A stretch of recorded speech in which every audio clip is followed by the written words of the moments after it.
Bonjour à toutes et tous, bienvenue dans les coulisses du Grand Lyon. Mon invité du jour, Pascal Isoard-Thomas, bonjour. Bonjour. Vous êtes le directeur d'Alinéa, président du SAMU social dans le Rhône. Alors, depuis 2018, on n'a jamais vu autant de sans domicile fixe dans l'agglomération. Ils sont 14 000, ça a doublé en 5 ans. Aujourd'hui, vous lancez un appel. Oui, un appel face à cette situation qui est d'une gravité inédite. Il faut peut-être pour se rendre compte, se rappeler que lors de l'hiver 54, à l'appel de l'abbé Pierre parlait de 2000 personnes en criant au secours. Et ce chiffre de 14 000 aujourd'hui est vraiment sidérant, parce que 14 000, c'est des hommes, des femmes, des enfants, des nourrissons parfois, des personnes âgées, des personnes en situation de handicap. Ce qui est particulièrement difficile pour les professionnels du SAMU, pour tout l'ensemble des acteurs du travail social, c'est que de moins en moins de solutions sont envisageables pour ces publics, quelle que soit la situation, la gravité de la situation rencontrée. D'autant plus que l'hébergement, Alors c'est un droit. concrètement, vous êtes, c'est quand on appelle le 115, c'est vous qui êtes envoyé sur le terrain. Jusqu'à présent, vous aviez des solutions à offrir au moins aux familles avec enfants, et c'est plus le cas, c'est ça? C'est ça se détériore d'année en année. On a des critères aujourd'hui de choix et c'est très dur pour les professionnels de devoir faire ces choix sur le terrain lorsqu'une place est disponible. Le seul et unique critère pour lequel on peut aujourd'hui encore mettre à l'abri de manière immédiate une personne, c'est lorsqu'on est un enfant de moins d'un an. Un enfant d'un an et 2 jours est suffisamment solide, entre guillemets, dans les critères établis pour pouvoir rester une nuit à la rue, ce qui est assez inimaginable, mais c'est ce qui se passe aujourd'hui. Il est mis à l'abri aujourd'hui, celui de moins d'un an, uniquement avec sa mère, c'est-à-dire que très souvent, il y a des situations déchirantes qui se produisent, puisqu'on demande à la mère de partir avec son enfant et de laisser son époux, son conjoint et la fratrie. Alors jusqu'à l'année dernière, vous pouviez mettre à l'abri les enfants jusqu'à 3 ans. On arrivait jusqu'à 3 ans l'année dernière, on avait des solutions. Les personnes en situation de handicap, les personnes âgées, pareil, il y a encore 2, 3 ans, on arrivait à trouver des solutions. Aujourd'hui, en fait, il y a une telle saturation de l'hébergement, il y a 8000 places d'hébergement sur le territoire, elles sont toutes occupées. Quand on est dans l'hébergement, normalement, on y est pour un temps, pour accéder au logement, mais le logement est devenu inaccessible, donc on reste dans l'hébergement, donc forcément, ça se traduit par une saturation. Donc pour les gens qui sont à la rue, des délais d'attente qui deviennent énormes. Un homme seul, il faut imaginer, un homme seul en bonne santé, entre guillemets, à la rue, si tant est qu'on puisse être en bonne santé à la rue, doit attendre au-delà de 4 ans pour avoir une place d'hébergement d'urgence, aujourd'hui. Concrètement, c'est l'effet de la crise du logement qu'on connaît dans l'agglomération. Il n'y a plus de construction de logements abordables dans l'agglomération, et donc la répercussion, c'est autant de gens à la rue.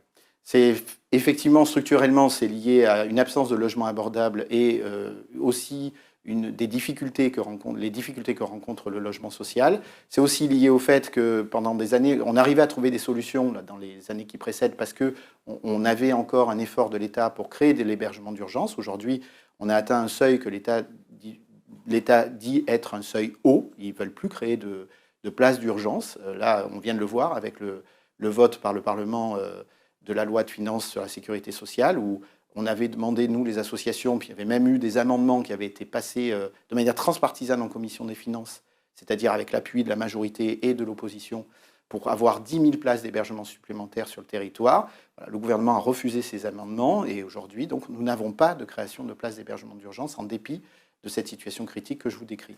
Donc, absence d'hébergement d'urgence, et pas de solution de logement abordable par ailleurs, ça veut dire que concrètement, et c'est une des raisons de notre appel aujourd'hui, on est dans une situation critique parce que ni les situations de court terme, l'hébergement d'urgence, ni les situations de long terme qui peuvent apporter des résolutions ne sont engagées. Et qui sont les sans-abri aujourd'hui à la rue? Alors les sans-abri, c'est très varié. Il y a de plus en plus de publics qui ont des ruptures. Tous les publics ont des ruptures, en tout cas. Ça, c'est un dénominateur commun. Mais ça peut être des fragilités liées, par exemple, à des décolocations, des séparations familiales. On a des gens qui travaillent, qui ont perdu leur travail, donc qui se retrouvent aujourd'hui à la rue en difficulté. Il y a de plus en plus d'expulsions sur le territoire, donc des gens qui ont perdu leur logement, qui se retrouvent à la rue, qui dorment dans leur voiture. Il y a aussi la longue file d'attente vers l'obtention de papiers pour des migrants. Aujourd'hui, les moyens manquent cruellement à la préfecture pour traiter toutes les demandes de régularisation ou d'obtention de papiers, même de renouvellement de papiers. Et ça alimente des délais d'attente et donc l'impossibilité de travailler, l'impossibilité de se loger, l'impossibilité s'insérer. Les migrants, c'est à peu près un tiers de cette population? D'après ce qu'on a comme chiffre officiel, c'est la Maison de la Veille Sociale, qui est une instance publique qui existe sur le territoire. Il y a 14 000 donc, personnes en attente d'hébergement d'urgence sur le territoire, et un tiers d'entre eux, effectivement, seraient des migrants. Il y a 2 tiers donc, de Français, d'Européens? Européens, Français, effectivement, des gens qui travaillent, des gens qui sont en séparation. Voilà. Puis alors, on a ce phénomène aussi important d'apparition des publics âgés, des publics en situation de handicap. Ça, c'est aussi lié notamment aux 80 000 lits d'hospitalisation. Beaucoup de lits de psychiatrie ont fermé. Donc, on trouve aussi de plus en plus de publics en situation de détresse psychique dans la rue. Voilà, donc c'est ces phénomènes-là qui sont structurels, encore une fois, qui alimentent l'augmentation du sans-abrisme. C'est rageant parce que les solutions existent et elles n'ont pas été proposées jusque-là, et donc c'est pour ça qu'on essaye aussi de se mobiliser. Donc on a notamment demain un événement, mardi 21, un événement sur la place Louis Pradel pour essayer d'expliquer tout ça au grand public et montrer les différentes solutions qui existent. Construire symboliquement la ville des solutions. C'est ça, on va proposer aux passants de venir nous aider à construire une ville en carton, qui est une ville symbolique, et c'est un événement qu'on fera de manière récurrente chaque année. Là, actuellement, il y a 7 000 ménages, 14 000 personnes, 7 000 ménages, parce que vous pouvez avoir 2 personnes dans un ménage, qui sont en attente d'hébergement. Donc, on va construire symboliquement un monument de 7 000 pièces pour expliquer cette situation. Je pense que les gens ne réalisent pas tout ce qui se passe dans la rue, donc c'est aussi un des objets du SAMU social, c'est de faire savoir. Et on va en parallèle donc évoquer ces solutions, donc qui sont de 2 ordres. Les solutions de long terme, comme je le disais, en demandant au pouvoir public et notamment au gouvernement, aux maires aussi, de faciliter la création de logements sociaux, c'est le premier point. Et puis des solutions d'urgence. Là, pour la première fois aussi, le SAMU social fait un appel aux dons, ce qui n'était jamais arrivé jusque-là. Parce qu'on n'arrive plus à faire face à l'urgence. Et l'urgence, c'est quoi? C'est acheter des couvertures, c'est avoir des moyens supplémentaires pour pouvoir accueillir le papa lorsqu'on demande à la maman de se séparer de son conjoint pour être mise à l'abri. Donc avec 50 €, on peut payer 3 nuits d'hébergement. C'est équiper des studios, parce qu'aujourd'hui, on manque de moyens pour équiper les studios d'urgence qu'on arrive à obtenir. Voilà, c'est cet appel qu'on lance aujourd'hui. Alors vous dites, pourtant, les solutions existent. Parce que le décompte, c'est 53 000 logements vacants dans l'agglomération. C'est ceux-là qui seront la solution? Alors ça, c'est une des solutions qui peut être mise en œuvre très vite. Et c'est aussi d'ailleurs un des messages qu'on va essayer de passer à travers cette campagne. Il y aurait, donc d'après le fichier des impôts qui est disponible, chacun peut aller le consulter, c'est sur le site de l'INSEE, 53 000 logements vacants sur le territoire de la métropole.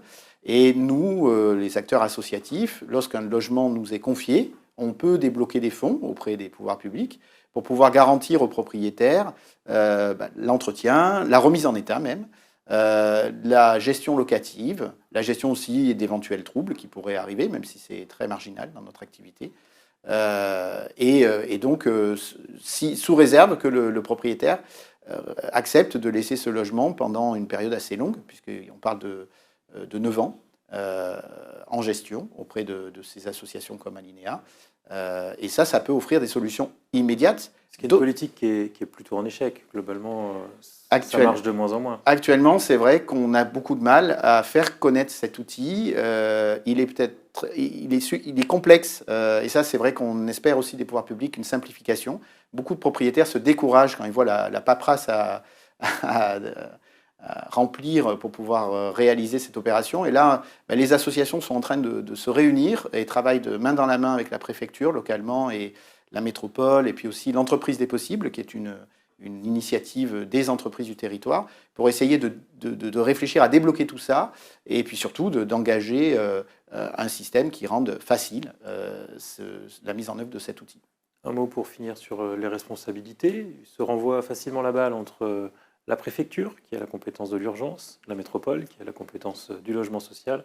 Alors, qui est le principal responsable? Alors, le principal responsable, honnêtement, le système est bloqué. Donc, si on se renvoie à la responsabilité, ce qui est sûr, c'est qu'on n'aboutira à rien, parce que tout le monde est responsable. Si c'est bloqué, c'est parce qu'il y a un manque de coordination entre acteurs. Quand on parle du gouvernement, le gouvernement nous dit « oui, mais c'est les maires qui ne développent pas les permis de construire ». Inversement, bon. Aujourd'hui, c'est sûr, c'est l'union sacrée qu'il faudrait avoir au vu de la gravité de la situation. L'insurrection de la bonté, comme avait dit l'abbé Pierre en son temps, qui devrait être le dénominateur commun de chacun. Le gouvernement actuel est l'héritier de ce qui s'est de ce qui s'est fait jusqu'ici, qui explique la situation de blocage, je pense, dans laquelle on est. En tout cas, il est comptable de ne pas mettre en œuvre les solutions immédiates, c'est-à-dire de l'hébergement d'urgence tout de suite pour pouvoir répondre à l'urgence et des dispositifs incitatifs pour pouvoir débloquer le logement privé et enfin la création de logements sociaux. C'est ça qu'on attend de ce gouvernement aujourd'hui. S'il y a une responsabilité, on espère que c'est celle-là qui sera remplie. Et pour ce qui est de la métropole, qui a un grand discours sur l'hébergement d'urgence, sur le logement social, mais peu de résultats jusqu'à présent, vous estimez qu'ils en font assez? La métropole a surtout une action sur la partie logement. Donc elle travaille aujourd'hui beaucoup à développer avec la préfecture un discours auprès des maires et puis même des engagements forts pour que les permis soient débloqués et que les programmes s'engagent. Mais c'est des résultats qui se verront dans 5 ans. Donc la métropole, les leviers sur lesquels elle peut agir localement sont des leviers plutôt de moyen, voire de long terme. Après, il y a l'encadrement des loyers qui essaye de limiter l'évolution, la financiarisation du logement et permettre à des personnes en logement social d'accéder au logement classique, qui est une bonne mesure. Et puis, il y a également les bails à responsabilité solidaire, les baux à responsabilité solidaire, qui sont aussi un outil intéressant. Mais c'est encore une fois des outils qui, le temps de leur mise en œuvre est long. Donc l'urgence, l'acteur de l'urgence, c'est le gouvernement. Pascal Isoard-Thomas, je vous remercie. Merci à vous. Et puis moi, je vous dis à demain pour une nouvelle émission des coulisses du Grand Lyon.